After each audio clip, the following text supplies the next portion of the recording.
بسم اللہ الرحمن الرحیم۔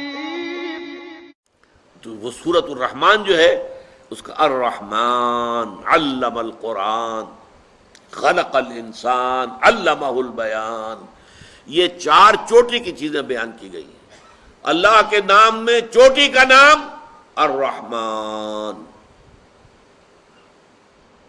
اللہ نے جو کچھ سکھایا انسان کو اس میں چوٹی کا علم علم القرآن۔ اللہ نے جو کچھ تخلیق فرمایا اس میں چوٹی کی تخلیق کلائمکس خلق الانسان، اور انسان کو جو صلاحیتیں عطا فرمائیں ان میں چوٹی کی صلاحیت علمہ البیان، اسے بیان کی صلاحیت عطا فرمائی۔ یہ ہے تین اللہ تعالیٰ کے اسماء الحسنی جو قرآن میں بار بار آتے ہیں، بار بار آتے ہیں۔ الرحمن الرحیم تو ایک جوڑے کی شکل میں بہت مرتبہ قرآن مجید میں وارد ہوئے ہیں۔ تو یہ تینوں کے بارے میں آج میں نے چاہا کہ قدر تفصیل سے آپ کے سامنے بیان کر دوں۔ ظاہر بات ہے کہ ہمارے درس کے دوران یہ آئیں گے تکرار کے ساتھ، لیکن یہ کہ ہر موقع پر اس کی یہ وضاحت ممکن نہیں ہے۔